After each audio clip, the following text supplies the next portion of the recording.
Assalamualaikum warahmatullahi wabarakatuh. Kami dari Fakultas Tarbiyah dan Ilmu Keguruan, Prodi Bimbingan Konseling Pendidikan Islam, Institut Agama Islam Al-Falah As-Sunniyah Kencong Jember. Kami dari kelompok 2 yang beranggotakan yang pertama Huri Iftitahu Sahihah, yang kedua Nasihatul Hikmah, yang ketiga Siti Setiorini. Di sini kami akan memaparkan penjelasan tentang mekanisme perilaku individu menurut teori behavioristik. Pengertian teori behaviorisme. Behaviorisme adalah teori perkembangan perilaku yang dapat diukur, diamati, dan dihasilkan oleh respon pelajar terhadap rangsangan. Behaviorisme ini lahir sebagai reaksi terhadap introspeksionisme, yaitu yang menganalisis jiwa manusia berdasarkan laporan-laporan subjektif, dan juga psikoanalisis, yaitu yang berbicara tentang alam bawah sadar dan tidak tampak. Behaviorisme ini hanya menganalisis perilaku yang tampak saja, yang dapat diukur, dilukiskan, dan diramalkan. Belakangan, menurut teori kaum behaviorisme, lebih dikenal dengan nama teori belajar, karena menurut mereka seluruh perilaku manusia kecuali insting adalah hasil belajar. Behaviorisme tidak mau mempersoalkan apakah manusia baik atau jelek, rasional atau emosional. Behaviorisme hanya ingin mengetahui bagaimana perilaku yang dikendalikan oleh faktor-faktor lingkungan. Behaviorisme amat banyak menentukan perkembangan psikologi seseorang.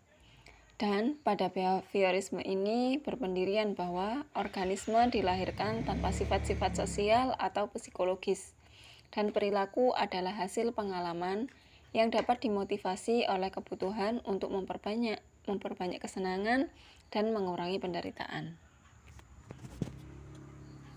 2. Pemahaman menurut behaviorisme.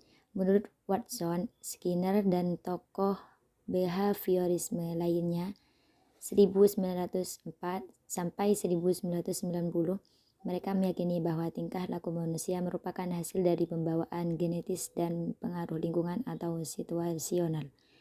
Behaviorisme melihat kita sebagai hasil pengaruh lingkungan yang membentuk dan memanipulasi tingkah laku kita. Menurut teori behaviorisme, manusia sepenuhnya adalah makhluk kreatif, yang tingkah lakunya dikontrol oleh faktor-faktor yang berasal dari luar.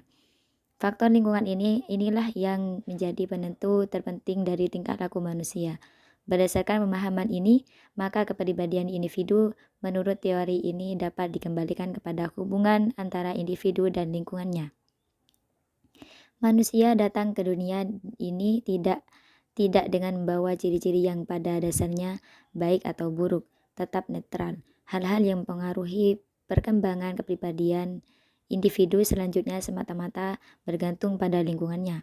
Karena stimulus datang dari lingkungan world dan R juga ditunjukkan kepadanya, maka mekanisme terjadi dan berlangsungnya dapat dilengkapkan seperti tampak dalam bagian berikut ini.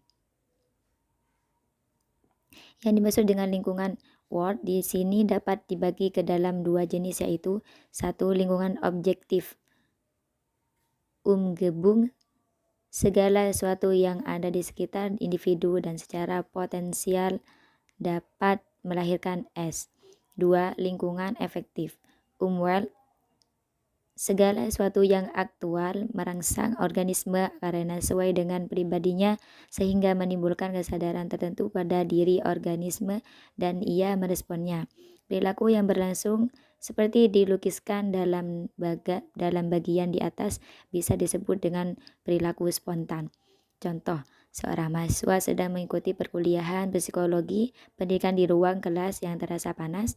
Secara spontan mahasiswa tersebut mengipaskan buku untuk meredam kegarahannya.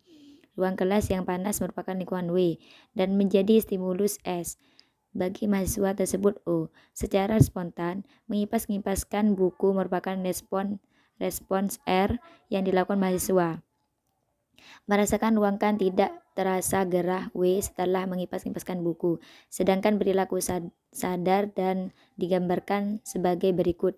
W, S, O, W, R, W. Contoh, ketika sedang mengikuti perkuliahan psikologi, pendidikan di ruangan kelas yang terasa agak gelap karena waktu sudah sore hari ditambah cuaca mendung, ada seseorang mahasiswa yang sadar, kemudian dia berjalan ke depan dan meminta izin kepada dosen untuk menyalakan lampu neon yang ada di ruang kelas, sehingga di kelas terasa terang dan mahasiswa lebih nyaman dalam mengikuti perkuliahan. Ruang kelas yang gelap waktu sore hari dan cuaca mendung merupakan lingkungan W. Ada mahasiswa yang sadar akan keadaan di sekelilingnya OW. Meski di ruangan kelas terdapat banyak mahasiswa, namun mereka mungkin tidak menyadari terhadap keadaan sekelilingnya. Berjalan ke depan, minta izin ke dosen, dan menyalakan lampu merupakan respons yang dilakukan oleh mahasiswa yang sadar tersebut R.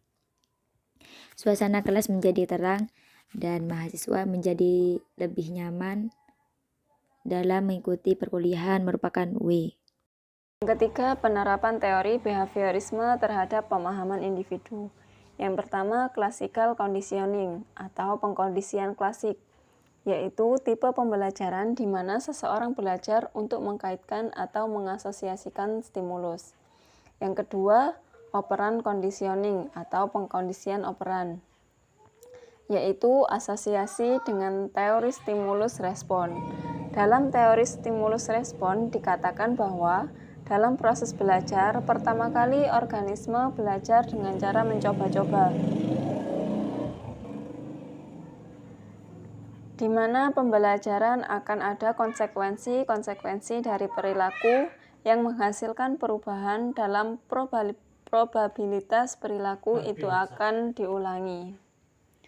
Baik, hanya itu saja yang dapat dari kelompok kami sampaikan. Apabila ada kekurangan-kekurangan atau salah kata dari kami, mohon maaf. Wassalamualaikum warahmatullahi wabarakatuh.